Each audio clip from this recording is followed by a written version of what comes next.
Buenas tardes, ¿cómo están todos? Bienvenidos a nuestra conferencia de la tarde. Hoy vamos a acompañarnos un experto en todo lo que tiene que ver con Machine Learning. Nos va a acompañar Iván Olier. Iván es profesor asociado en ciencia de datos y líder del equipo de investigación en Machine Learning de la Universidad John Monroe de Liverpool, en el Reino Unido. Tiene más de 20 años de experiencia en Machine Learning. Ha publicado más de 70 artículos en diferentes revistas especializadas. La idea es que, es PhD, él es PhD. La idea es que en esta charla él nos va a presentar sus investigaciones más recientes en el desarrollo y uso de modelos en inteligencia artificial y particularmente la va a orientar a todo lo que tiene que ver con los problemas médicos. Por ejemplo, él nos va a mostrar información que va a poder ser extraída de diferentes bases de datos médicas y que van a ser utilizadas en el desarrollo de modelos de predicción de condiciones cardiovasculares. También durante la charla se van a discutir algunas necesidades reales en el sector médico como tal que pueden ser atendidas haciendo uso de inteligencia artificial y que son algunos de los desafíos que podemos encontrar. Iván ya nos estaba acompañando en diferentes eventos en la escuela, por ejemplo, en estos momentos se encuentra acompañándonos en la escuela de verano, en la cual tiene un curso. El año pasado también nos estuvo acompañando. Esta vez tenemos la fortuna de que su acompañamiento sea presencial. En estos momentos él se encuentra en la universidad y está haciendo digamos, todas las conexiones para poder estar con nosotros. Entonces, les agradecería que nos regalen un par de minuticos mientras Iván se conecta para que demos inicio a esta conferencia que no duden que va a estar maravillosa. Entonces, regálenos unos segundos, por favor, mientras Iván se conecta. Buenas tardes a todos. Lo que yo vengo a traer hoy en la primera, en esta charla, es un poco lo que yo hago en investigación en términos de Machine Learning, inteligencia artificial, aplicado principalmente al área de medicina, ¿vale? Entonces, la idea con esta charla es un poco mostrar diferentes aplicaciones que estamos haciendo, ¿no?, en nuestro grupo de investigación. Bien, entonces, rápidamente, ¿qué es inteligencia artificial? ¿No? Entonces, aquí simplemente traigo pues varias definiciones que vamos a encontrar en Wikipedia, ¿no? Pero en pocas palabras, inteligencia artificial pues simplemente es tratar de emular la inteligencia de los humanos o de los seres vivos en general, ¿vale? Entonces esto nos lleva a la pregunta de qué es inteligencia en general. Entonces, inteligencia pues es, digamos, como lo dice también en Wikipedia, digamos la habilidad de percibir información y poderla transformar en conocimiento, ¿vale? Entonces es todo lo que está relacionado pues con abstracción, lógica, comprensión, etc.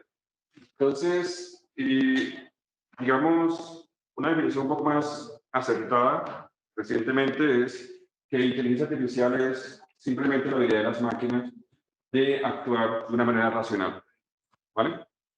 Bien, eso es un término que no es nuevo, o sea, se viene hablando desde hace muchos años, ¿no? Desde los años 40, incluso hay quienes hablan de la inteligencia artificial como algo desde el siglo antepasado, incluso desde antes de la existencia de los computadores.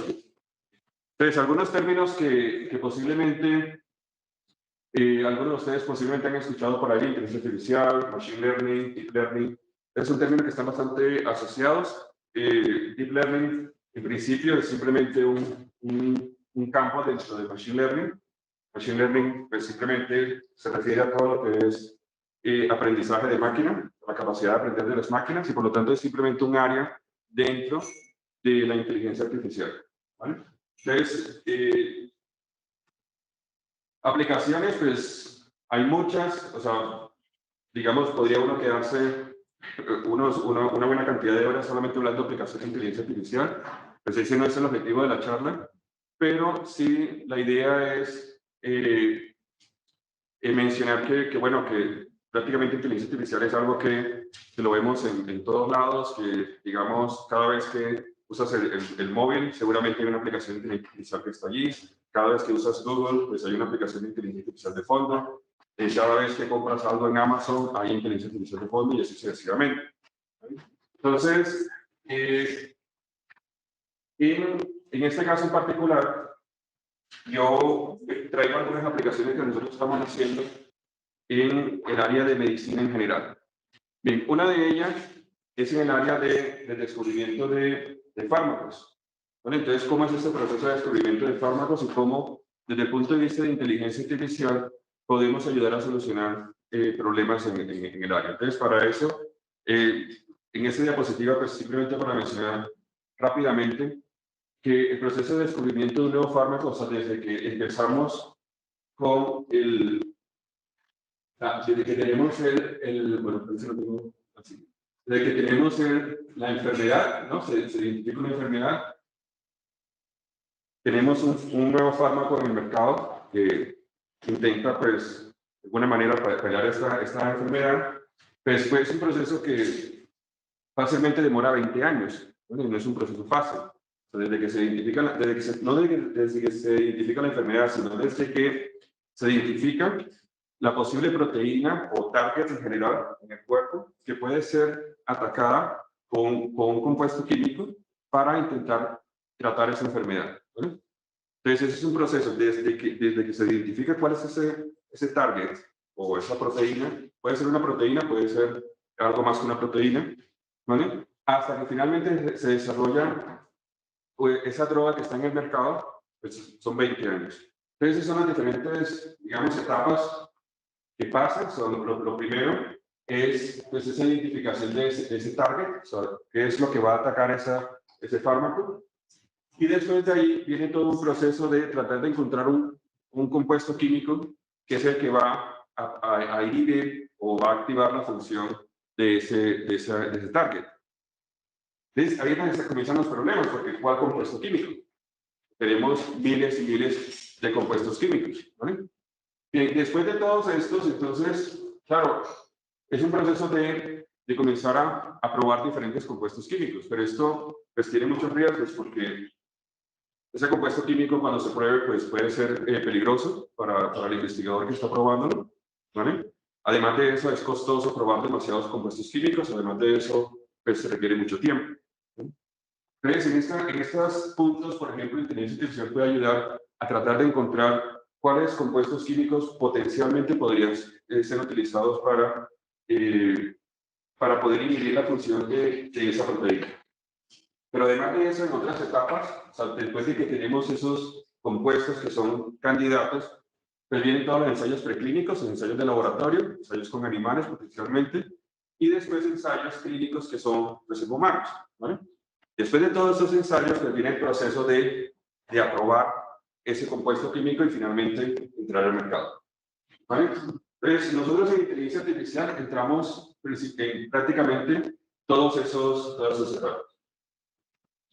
Bien, un problema en particular que tenemos es esa pregunta que tenemos identificado un target o una proteína, tenemos miles de potenciales compuestos que pueden ser utilizados para esa proteína, ¿cuál de esos o cuáles de esos pueden inhibir la función de esa proteína sin necesidad de probarlos en el laboratorio? Entonces, ese es un problema de machine learning, es un problema de inteligencia artificial, es tratar de predecir cuál de esos compuestos pueden activar o inhibir esa proteína, ¿vale? Ese proceso de machine learning en el área de bioquímica se conoce como QSAR, ¿vale? Que QSAR, lo que está en la diapositiva, está lo que significa. Al final es simplemente para encontrar relaciones, ¿vale? Encontrar relaciones de actividad entre compuesto y la proteína.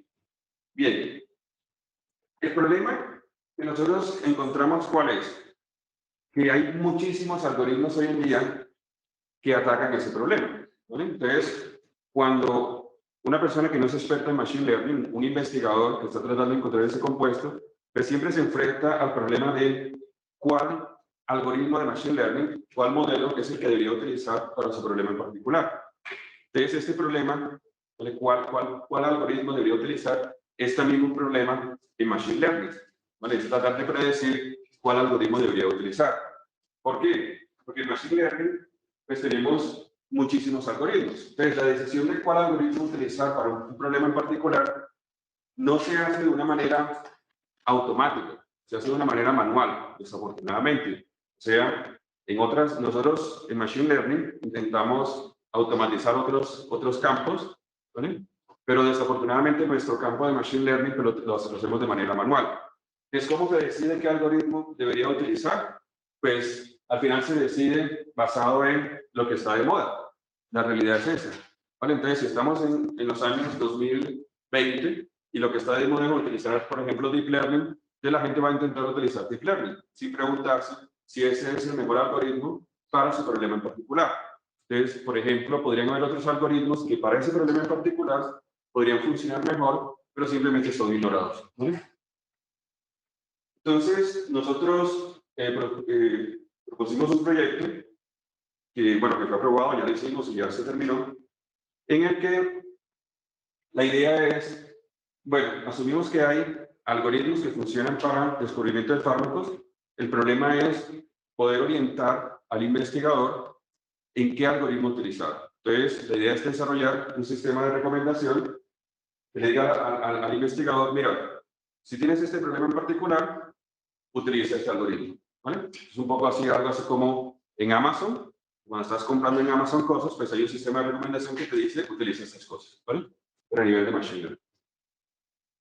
Y para esto, lo que hicimos fue hacer Machine Learning sobre Machine Learning. O sea, quiere decir que pues, simplemente cogimos muchísimos problemas de descubrimiento de fármacos que ya estaban desarrollados, ¿vale? Los metimos todos estos en una gran base de datos, utilizamos muchísimos algoritmos, creamos muchísimos modelos con ellos y con eso creamos una gran base de datos de modelos, ¿no?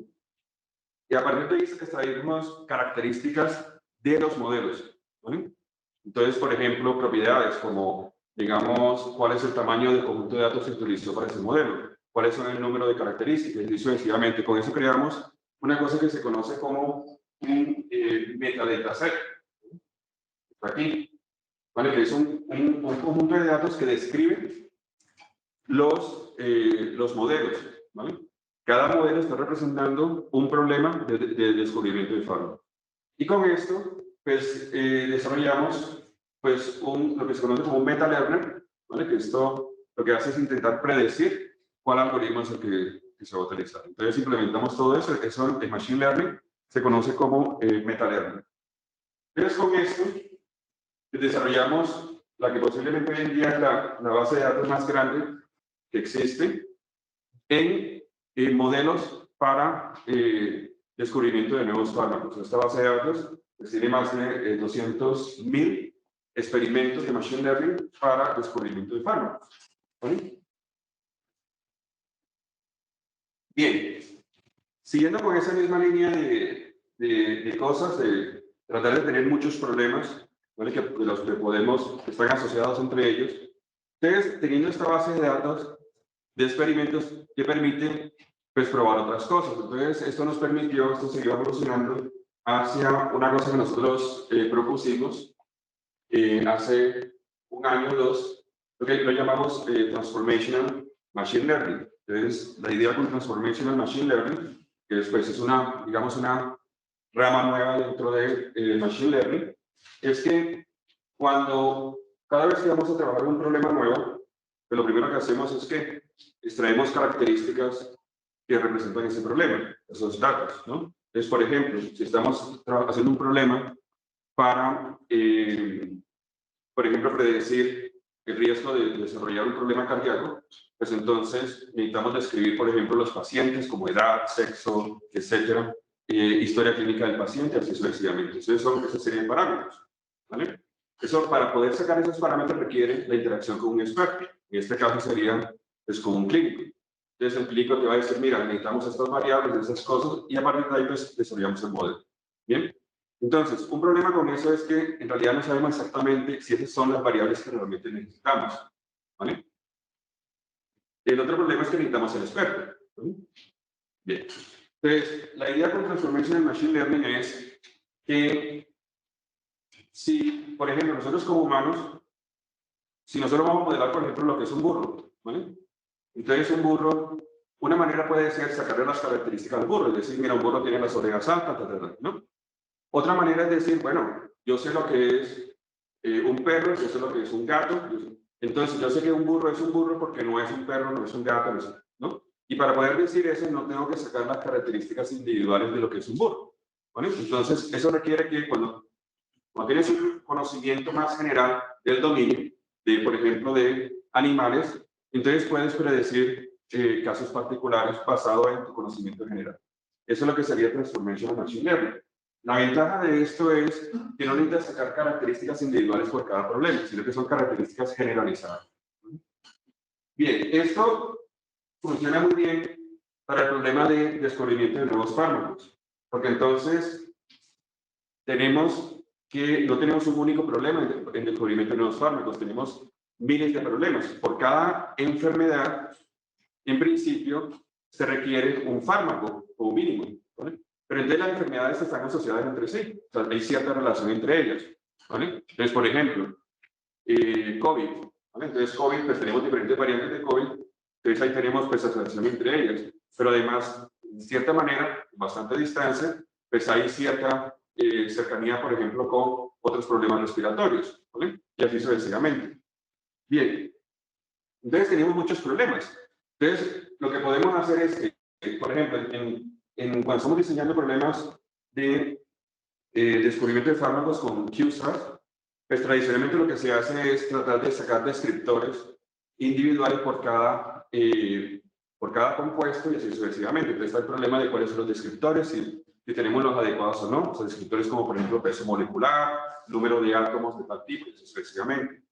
Entonces, con Transformational Machine Learning, en lugar de hacer todo eso, pues si ya tenemos muchos problemas ya resueltos de descubrimiento de fármacos, entonces lo único que hacemos es decir, bueno, para este problema en particular debe responder de tal manera porque no responde de esta o de esta. Ese es el mismo enfoque que mencionaba con el tema de los animales. ¿Vale? Entonces, cuando tenemos así, no tenemos que preocuparnos por sacar características individuales de estos compuestos. Simplemente es un tema de mirar cómo corresponde con respecto al dominio en general. Entonces, esto tiene un efecto secundario que es tremendamente bueno. Ese efecto secundario es que al final, pues tenemos cómo responden todos los diferentes modelos en un mismo ecosistema. Entonces, en descubrimiento de fármacos, esto nos lleva, por ejemplo, a visualizar todos los diferentes problemas en un solo mapa, por ejemplo. Entonces, en este caso, como tenemos aquí, digamos, en esta visión, todo lo que son en colores, pues son compuestos químicos que son hoy en día fármacos aprobados por la Agencia Federal de Estados Unidos, ¿no? La FDA. Entonces, cuando uno mira cómo están relacionados entre ellos, nos damos cuenta que hay compuestos que atacan problemas similares, pues están cerca uno de otro. Esto sugiere, por ejemplo, cosas como un fármaco, por ejemplo, que tradicionalmente es utilizado para una condición o una condición médica en particular, potencialmente podrían ser utilizados para otra condición médica. ¿Y esto por qué es importante? Porque esto permite reposicionamiento de fármacos. Y esto, por ejemplo, cuando empezó COVID, fue una necesidad tremendamente urgente. ¿Por qué? Porque recuerdo lo que yo decía al principio, desarrollar un nuevo fármaco, cuando sale una enfermedad, desarrollar un fármaco que pueda atacar esa enfermedad es un proceso que requiere 20 años, ¿vale? Pero si ya el fármaco está aprobado en el mercado y simplemente reposicionarlo, pues es un proceso que puede durar solo unos cuantos meses. Entonces, por ejemplo, con un mapa como este que tenemos aquí, pues entonces pues rápidamente identificamos potenciales fármacos que podrían atacar esta nueva enfermedad. ¿Vale?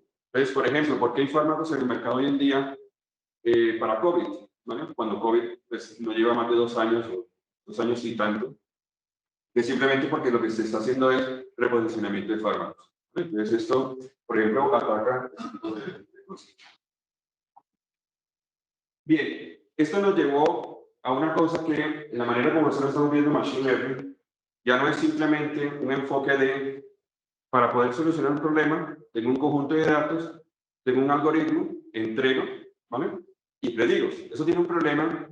Cuando tienes un problema diferente, tienes que volver a coger los datos, volver a probar con un algoritmo y empiezas nuevamente desde cero. Desde la manera que estamos trabajando, esto se nos lleva a que, en realidad, lo que estamos modelando es el dominio. Entonces, por ejemplo, el dominio de descubrimiento de nuevos fármacos, el dominio de problemas cardiovasculares, el dominio de astrofísica. Entonces, ya no se vuelve a nivel de problemas individuales. Entonces, cada problema se vuelve simplemente una instancia de ese dominio.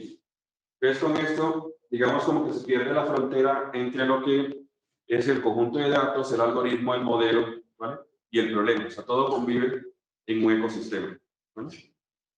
Y entonces, en eso es lo que estamos con eso. Bien, otro tipo de aplicaciones que estamos haciendo, también en inteligencia artificial aplicada a problemas específicos, entonces es en el área perdón, en el área de cuidados intensivos, ¿vale? En hospitales. Entonces, ¿esto por qué es de interés? Porque en cuidados intensivos, pues los pacientes en cuidados intensivos se recoge muchísima información. Un paciente está monitorizado constantemente, entonces todo sucede muy rápido. Entonces, desde el punto de vista médico, pues hay mucho interés en saber qué puede pasar con el paciente, porque, por ejemplo, la salud del paciente se puede deteriorar rápidamente, ¿vale? En cuestión de horas, ¿vale? Desde el punto de vista de Machine Learning, pues también es de interés porque hay muchísimos datos, ¿vale? Entonces, digamos, es un problema, digamos, que digamos, amerita, pues, tratar de dar solución. Entonces, hay muchos problemas ahí. Por ejemplo, saber, cuando un paciente está sometido a cuidados intensivos, por ejemplo, saber si el paciente está a riesgo de fallecer o no. Por ejemplo, esa es una pregunta, ¿vale? También, por ejemplo, otra pregunta puede ser, ¿cuánto tiempo el paciente podría estar en cuidados intensivos? Y así sucesivamente. Y hay preguntas más específicas. Se puede desarrollar para condiciones médicas en particular y sucesivamente. Entonces, el tipo de datos que tenemos aquí, tenemos áreas temporales, tenemos imágenes, tenemos muchas cosas. Bien. Entonces, nosotros trabajamos con diferentes bases de datos. Por ejemplo, una de ellas es la Mimic, que tenemos Mimic 3 y Mimic 4, que estas son de pacientes en cuidados intensivos de un hospital en particular en Boston, que contienen alrededor de unos 60,000 pacientes. Pero además de eso, también tenemos la EICU, que es otra base de datos colaborativa a nivel de Estados Unidos, que se contiene alrededor de 200,000 pacientes, ¿sí? Con todos sus datos y cuidados intensivos. Y otras, por ejemplo, una europea como la de Amsterdam UNCD, que contiene alrededor de 30,000 admisiones de pacientes, ¿vale? Y con ellas, pues, trabajamos diferentes problemas, además de colaboración con hospitales locales en el área de Liverpool. Es uno de los problemas, por ejemplo, que nos presentaron los médicos de uno de los hospitales de Liverpool, fue que, por ejemplo, con la condición de sepsis. Entonces, de sepsis es simplemente, bueno, lo voy a simplificar demasiado, ¿no? Pero es infección, ¿vale? Entonces, y pues al final, pues hay deterioramiento en el cuerpo debido a esta infección, ¿no? Entonces, el problema pues, que nos decían es, mira, lo que tenemos con sepsis es que, sin importar el origen de la infección, los pacientes son tratados de manera similar, ¿vale? Entonces, ellos consideraban que se debía tener en cuenta el origen de esta infección. Entonces, por ejemplo, si la sepsis se había originado, por ejemplo, en la región abdominal, debería ser diferente de si la sepsis se originó, por ejemplo, en la región pulmonar o en la región cutánea o así sucesivamente. Entonces, nosotros, pues, utilizando estas bases de datos, pues, digamos, y utilizando un modelo muy sencillo, este es un modelo de regresión logística. Entonces, con ello nosotros demostramos que, por ejemplo, si la sepsis es de origen pulmonar, pues entonces hay unos factores que están más intrínsecamente asociados que si, por ejemplo, es abdominal y así sucesivamente. ¿Sí? Bien, entonces, ¿y esto cómo se relaciona con todo lo que había mencionado antes de los dominios y todo lo demás? Porque volvemos a tener un problema aquí. ¿Sabes? Esto lo primero fue una solución, que es simplemente una solución desde el punto de vista estadístico, pero ¿qué pasa? Hay grupos de sepsis que no pudimos modelar. ¿Por qué? Porque o eran muy heterogéneos, porque el número de casos es muy pequeño y así sucesivamente. Entonces, ya con la estadística, digamos, estándar, pues ya no hay nada que hacer, no se puede hacer nada. Entonces, pero desde el punto de vista de lo que hablaba de dominios, pues tenemos ahora nuevamente problemas, ¿no?, que son similares, pero son diferentes. ¿Sí? Por ejemplo, sepsis abdominal, sepsis cutánea, sepsis pulmonar, y así sucesivamente. Esto nos lleva nuevamente al problema de descubrimiento de fármacos, que porque tenemos por cada condición médica un problema. ¿Vale? Entonces, una de las cosas que hicimos, por ejemplo, es trabajar con lo que se conoce como multitask learning en Machine Learning, que es precisamente trabajar diferentes tareas de una manera simultánea. Entonces, así con eso, pues eso nos permitió, por ejemplo, modelar grupos que, por ejemplo, no tenían un buen desempeño o simplemente ni siquiera habíamos podido modelar. O sea, por ejemplo, si miramos a la derecha, por ejemplo, sepsis pulmonar está bastante bien definida, entonces no se vio ninguna, digamos, una ventaja significativa con lo que estábamos haciendo, pero, por ejemplo, en sepsis cutánea, lo que tenemos en rojo, que son los algoritmos estándar, pues ahí vemos que el desempeño no es demasiado bueno, pero cuando aplicamos esa estrategia de multitask learning, vemos que el desempeño de los modelos pues, mejora significativamente. ¿Y eso por qué? Porque permitimos que se comuniquen los diferentes modelos. Bien.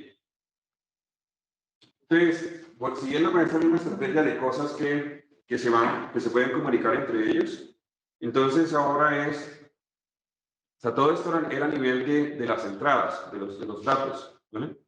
Pero ahora pensemos en el caso de las salidas o de los outcomes. Bien, entonces, por ejemplo, ¿qué se está haciendo hoy en día? Cuando queremos modelar un outcome en particular, por ejemplo, un outcome puede ser si la persona va a desarrollar, por ejemplo, fibrilación auricular, por ejemplo, con una condición médica. Pues se crean los datos para eso, el outcome es fibrilación auricular, sí o no, y se modela. Ahora, tenemos otra condición médica, por ejemplo, stroke, ¿no? Derrame cerebral, ¿no? Entonces, en esta, pues nuevamente, entonces se colectan los datos para eso, la salida ahora es stroke y así sucesivamente. Entonces son problemas diferentes. Pero el problema es que una persona puede desarrollar fibrilación auricular y después desarrollar stroke, la misma persona. Entonces, de acuerdo a estos enfoques, los tratamos como si fueran entidades diferentes, cuando en la realidad no son así. Entonces, esto es lo que se refiere a problemas multi-outcome, multisalida. ¿Vale? Entonces, pues la idea con este proyecto es tratar de coger y desarrollar modelos que pueden considerar todos esos múltiples outcomes. Pero no solamente eso, también considerar que ellos están interrelacionados. ¿Vale? Entonces, para eso, digamos, ahí está, digamos, el outline, lo que es de traer así, porque eso es exactamente cuando ellos están, digamos, en la mesa de trabajo discutiendo cómo puede ser ese modelo. Entonces, eso fue la discusión. La idea es que pues, tenemos, digamos, las entradas, ¿no?, los factores, y hay un modelo de multitarea, parecido al que presentaba primero de sepsis, con Deep Learning, que mezcla todo, modela todo esto, pero después tenemos que visualizarlo, o sea, mirar cómo los diferentes outputs se pueden interrelacionar entre ellos, que es la parte de la siguiente cajón, que dice visualización de modelos de los outputs, ¿vale? Y la idea es que podamos ver en un solo mapa, pues cuando el paciente no está a riesgo de desarrollar una condición médica, pacientes que pueden desarrollar una condición particular o mezcla de condiciones y sucesivamente. Entonces, por ejemplo, aquí vemos resultados de eso. Entonces, en el mapa izquierdo, entonces tenemos todos los pacientes en cuidados intensivos en un hospital en particular. ¿Vale? Entonces, cada cuadrito corresponde a un mini clúster, no, un mini grupo, un grupo muy pequeño de pacientes. No sabemos qué significa. Entonces, el tamaño de ese cuadrito representa el número de pacientes que cayeron en ese mini clúster, ¿vale? Y en la derecha, lo que vemos en amarillo y violeta, entonces es la respuesta de cada uno de los outcomes. O sea, por ejemplo, en este caso consideramos mortalidad en el hospital, mortalidad en cuidados intensivos, ¿vale? Pero también AKF, que sería fallo de los riñones, ¿vale? Stroke, y el último, AFib, que sería fibrilación auricular. Entonces, por ejemplo, rápidamente vemos que mortalidad en hospital y mortalidad en cuidados intensivos pues, están bastante correlacionadas, porque si un paciente muere en cuidados intensivos, pues inmediatamente pues, también muere en el hospital. Entonces, por eso vemos, aquí vemos en amarillo, son todos los pacientes que fallecieron, que están a riesgo de fallecer en el hospital y en cuidados intensivos. Todo el resto, en lila o violeta, son todos los pacientes que no fallecieron. Pero aquí también tenemos pacientes, por ejemplo, con fallo renal, stroke y fibrilación auricular. ¿Vale?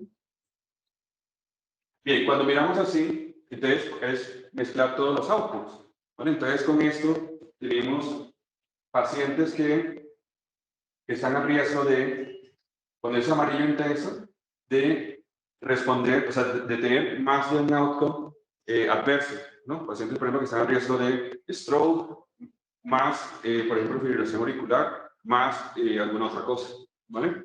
O pacientes que tuvieron fibrilación auricular y después fallecieron, y así sucesivamente. Entonces, esto queda en un solo mapa. Entonces, esto ayuda mucho a los clínicos, porque recuerda que todo esto es en cuidados intensivos. Entonces, cuando el paciente, por ejemplo, es sometido al hospital, a cuidados intensivos, por ejemplo, el paciente podría caer, el paciente podría caer en esta zona.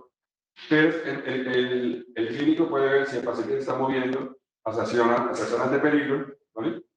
Entonces, pues inmediatamente saber qué es lo que está sucediendo y cómo puede actuar. Detrás de todo este modelo, pues hay probabilidades, hay todo eso, o sea que esto siempre se puede extraer la información del riesgo a nivel numérico, ¿no? Pero todo está integrado.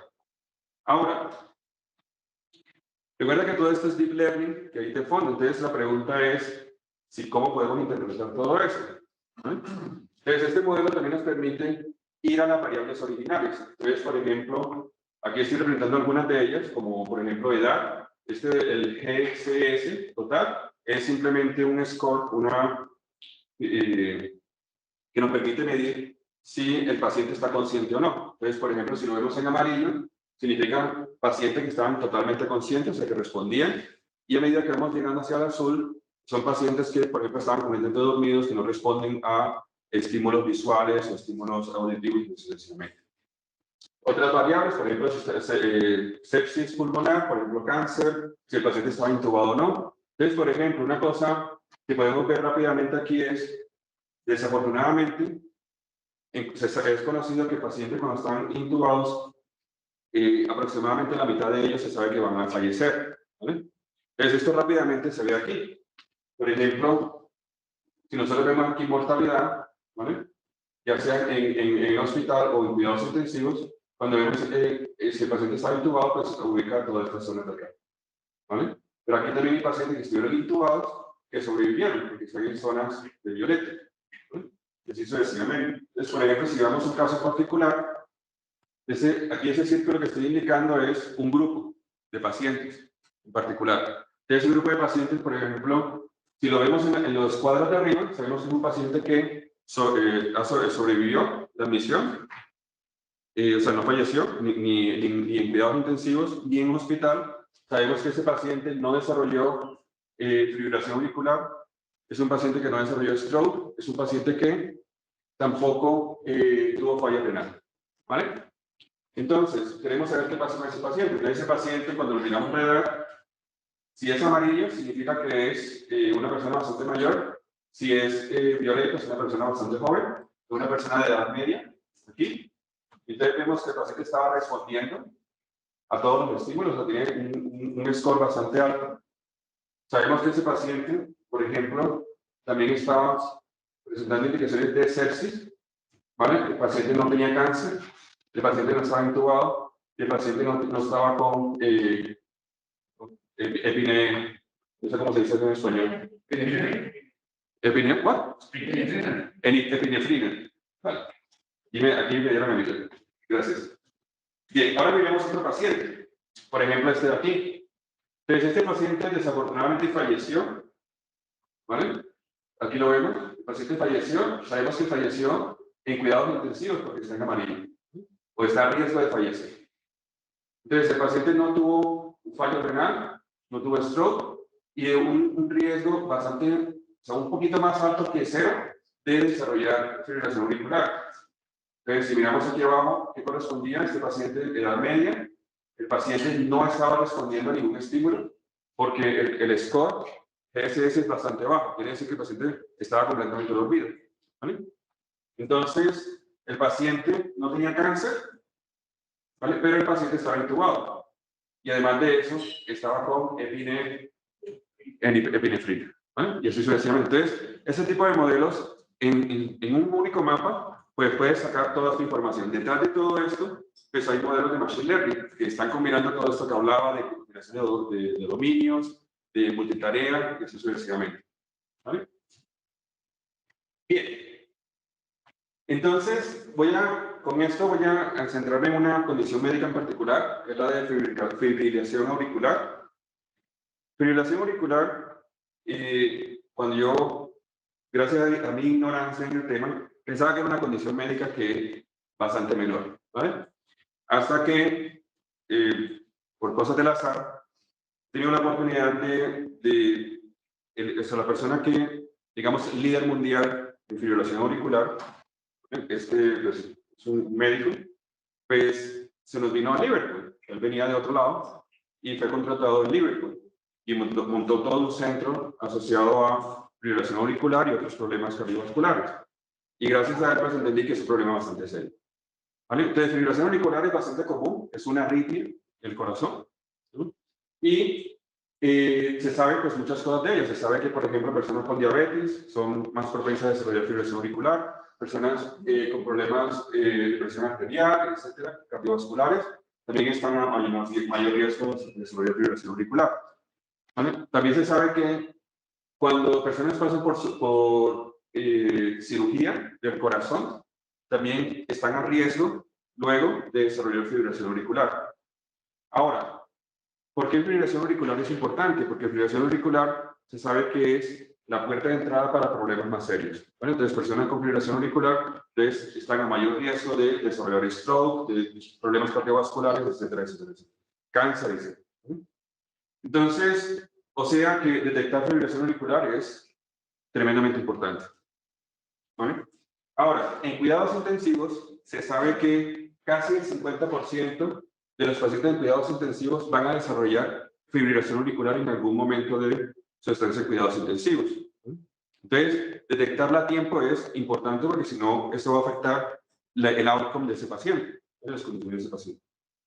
¿Cómo se detecta fibrilación auricular? Tradicionalmente se detecta con un electrocardiograma y ya está. Entonces, si por ejemplo, una persona que no está hospitalizada, que es, digamos, de la población en general, si va al médico y si tiene fibrilación auricular, pues ahí se va a ver y lo va a detectar. Pero si un paciente está en cuidados intensivos, pues el paciente está monitorizado todo el tiempo, entonces este electrocardiograma pues está todo el tiempo allí, ¿vale? Entonces se está registrando la información de ese paciente, ¿vale? Entonces, el problema de eso es que detectar fibrilación auricular se vuelve una cosa de casi de ensayo y error. Entonces, el personal clínico, normalmente cuando se detecta, tiende a detectarse muy tarde. ¿Vale? Entonces, la idea es cómo detectar fibrilación auricular en momentos un poco más tempranos, o cuando apenas está empezando y poder hacer algo al respecto. ¿Vale? Entonces, ahí es cuando entra pues, inteligencia artificial. Entonces, en este caso, por ejemplo, esta es una base de datos que es pública, está allí, la pueden descargar, o sea, ocupa, no sé, como 80 megas o algo así. Y eso era una de las primeras pruebas que hicimos para eso. Entonces, en esa base de datos, esos son electrocardiogramas. Entonces, aquí tenemos un ejemplo de arriba, cuando es una persona sana, una persona que tiene un ritmo normal. La segunda sería una persona con fibrilación auricular. La tercera, entonces, son otros tipos de arritmias. Y la cuarta es simplemente ruido. Entonces, la pregunta era o sea, cómo clasificar automáticamente estas señales de electrocardiogramas. Entonces, para eso nosotros implementamos un modelo de deep learning, o sea, de lo que se conoce como redes neuronales convolucionales, ¿vale? Y en esto simplemente, esto fue una prueba, pero es simplemente para mostrar la idea de tema de la visualización y eso que se pueden hacer con eso, pero en esto simplemente es un problema con tres clases. Tenemos fibrilación auricular,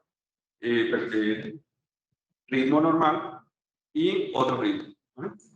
Entonces, en modelos, o sea, a veces cuando nosotros estamos modelando, pensamos que todo termina cuando estimamos el desempeño del modelo. Decimos, pues el desempeño del modelo es, no sé, un 80% de accuracy o alguna cosa así. Pero en realidad ese es apenas el punto de partida. Si nosotros le llegamos, por ejemplo, al médico y le decimos, mira, este es mi modelo y tiene un accuracy del 80%, 90%, pues el médico no puede hacer nada con eso. Tenemos que llegar a la parte de interpretación, de poder decirle, mira, ¿qué es lo que está sucediendo internamente con eso?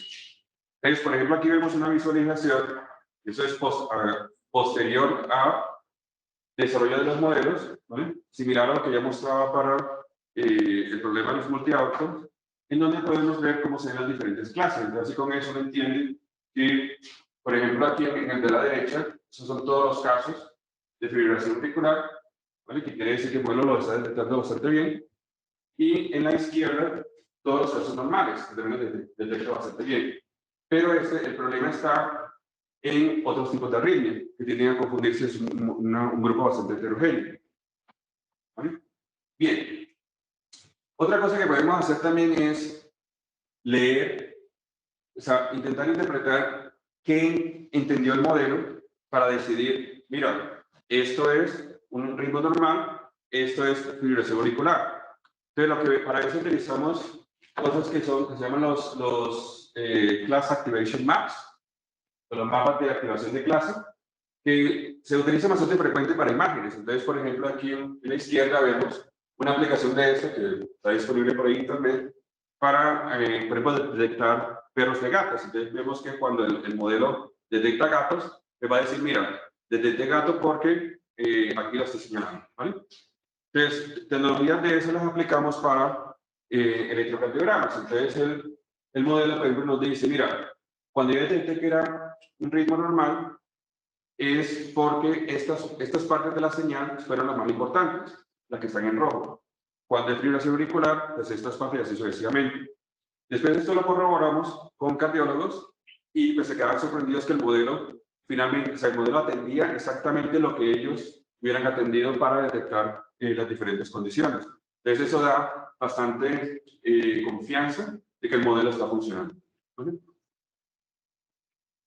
Entonces, esto nos llevó ahora sí, pues, porque eso apenas era como un ejercicio, al problema, a un proyecto que estamos desarrollando, que es cómo identificar fibrilación auricular en pacientes que están en cuidados intensivos.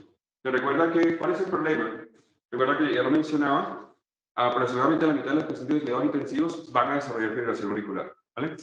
Pero además de eso, en promedio, un paciente en cuidados intensivos está en promedio 2 días en cuidados intensivos, pues son 2 días de datos recogidos de electrocardiogramas, ¿vale? Si se estima que se requiere más o menos 30 segundos para detectar fibrilación auricular, ya estamos hablando de que tenemos posibles, o sea, segmentos de 30 segundos en 48 horas, pues 30 segundos, en 1 hora tenemos 120 segmentos, en 48 horas, pues 120 por 48, ese es un único paciente. Si multiplicamos esto por el número de pacientes que podemos tener, esto nos da miles y miles de registros en un solo día, ¿vale? Entonces, definitivamente, el personal clínico no tiene la capacidad para detectar rápidamente fibrilación auricular. Pero además de eso, nosotros hemos hecho experimentos con este colaborador, que es líder mundial en fibrilación auricular, y otros, por ejemplo, de intervencionistas, en tratar de detectar manualmente fibrilación auricular. Sí, hay muchos casos, muchos que les son sencillos. Dices, de una vez, fibrilación auricular no es, pero hay muchos otros que no se ponen de acuerdo entre ellos, y estamos hablando de expertos mundiales, ¿vale? O sea que hay algo más que se necesita hacer ahí.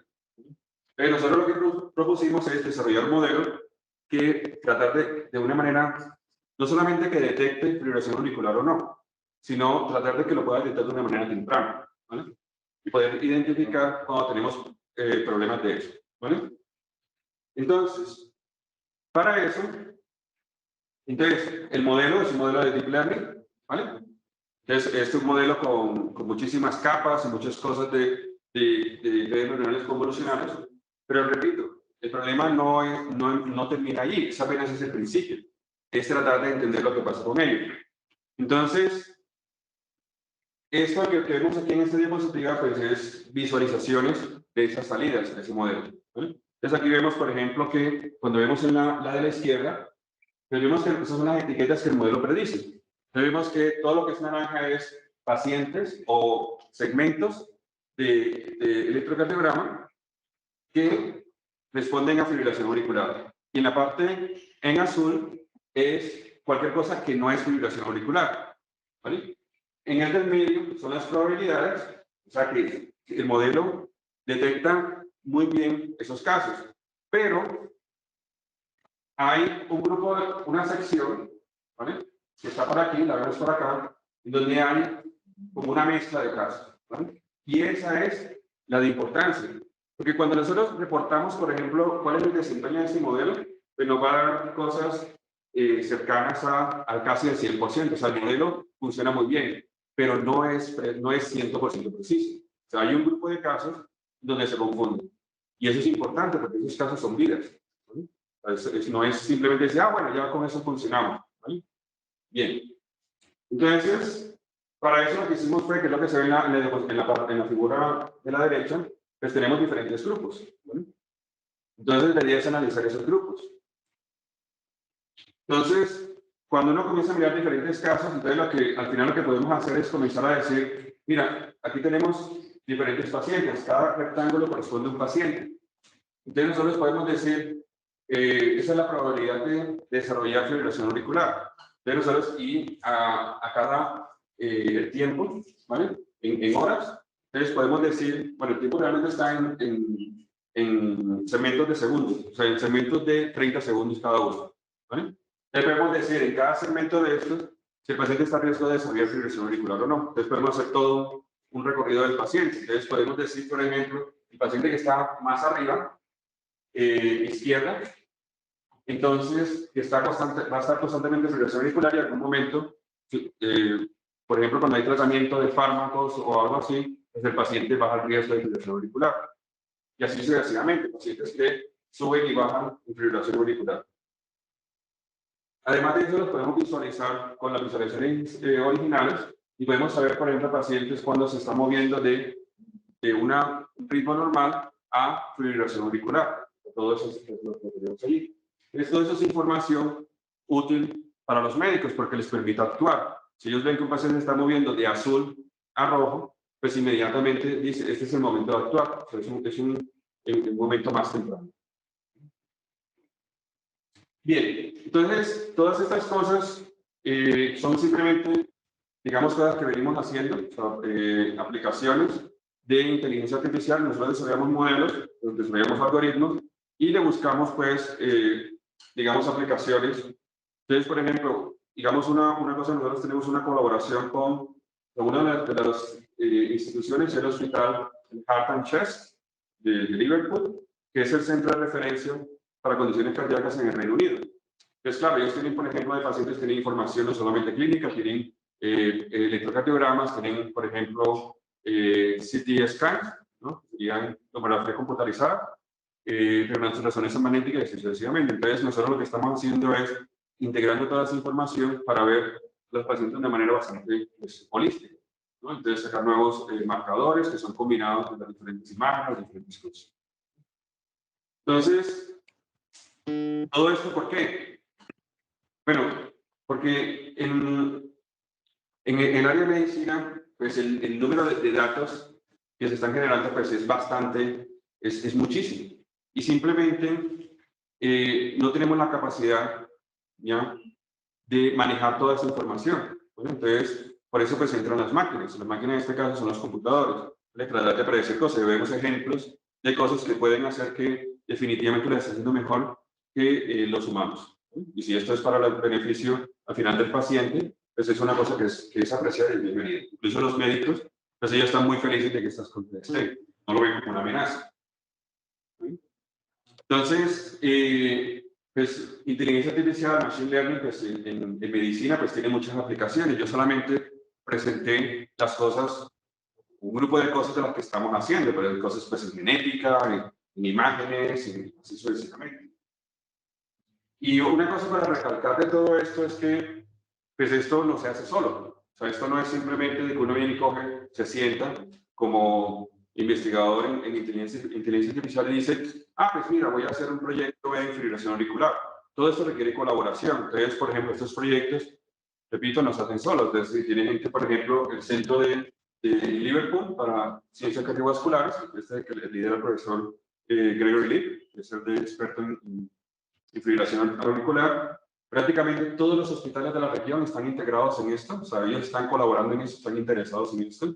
Además de esto, farmacéuticas, por ejemplo, AstraZeneca, que es una de las vacunas, pues ellos participaron en el proyecto de descubrimiento de nuevos fármacos.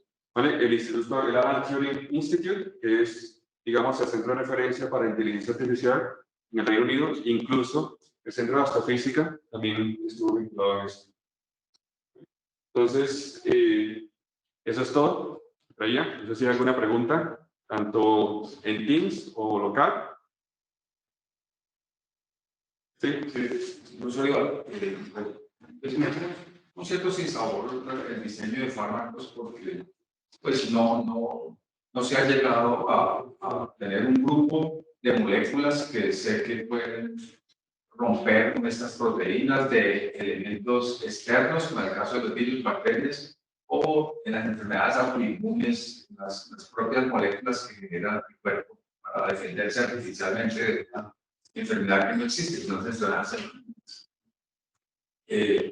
Pues yo... ¿Pero por qué dices que no se ha llegado? Yo solamente mostré porque no hay una lógica para que este grupo de moléculas sea escogida para romper tal proteína. O sea, recuerda que yo lo que presenté aquí es apenas mi investigación en esa área, pero hay otros investigadores de inteligencia artificial que están atacando otros problemas diversos en descubrimiento de unos fármacos. Entonces, estoy seguro que inteligencia artificial está metida en eso también.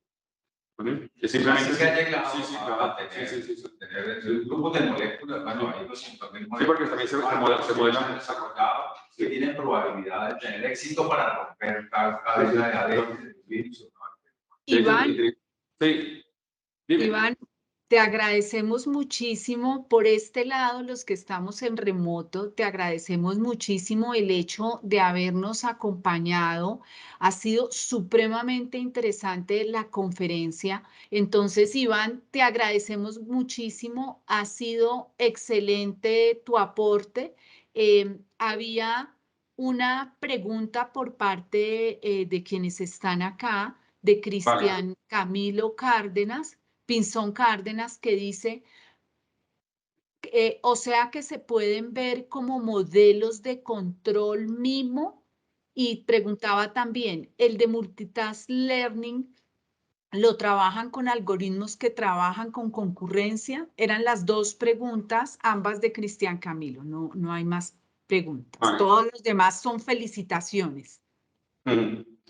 Gracias. Vale, estos algoritmos de multitask learning, lo que se hace es que uno dentro del algoritmo permite colaboración de los diferentes modelos. O sea, cada tarea es, en cierta medida, es independiente, o sea, está bien definida, o sea, que tiene entradas, tiene salida. La otra tarea tiene entradas y tiene salida. Pero además de eso, permite el flujo de información entre las tareas. ¿Sí? Entonces, esto es bueno y malo a la vez, ¿vale? Porque, por ejemplo, si una tarea está mal definida, pero está rica en datos, pues va a influenciar a la buena tarea, por decirlo de una manera. O sea, esto hay que ir con cuidado con esto. Pero la idea del multitask learning viene de, por ejemplo, cosas como, por ejemplo, si yo ya sé caminar, sé cómo correr, pues en teoría aprender a bailar pues, es simplemente un paso más. O sea, yo colaboro, transfiero información que ya conozco de otras tareas para mejorar esa tarea que es la de bailar. Ese es como el fundamento de fondo. Vale, entonces esto nosotros lo estamos llevando un poco a un paso más, que es la parte de modelar dominios. O sea, que tenemos muchísimas tareas que entre todas pues generan pues, ese dominio de conocimiento. Entonces, si va por ahí la pregunta. Si hay alguna otra pregunta. Cristian, ¿quedó clara la respuesta de Iván? No hay más preguntas por este lado, Iván. Como te digo, solamente felicitaciones. Nos pareció excelente tu conferencia. Agradecemos muchísimo. Sabemos que tuviste un reto de comunicaciones. Yo les contaba que tú llegaste inclusive antes de la hora.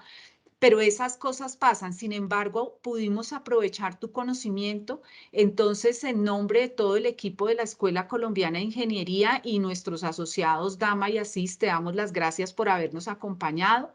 Y bueno, muchas gracias y feliz tarde. Vale. Nos vemos Vale, pronto. muchas gracias. Entonces, me desconecto de Gracias, acá. Iván. Hasta luego.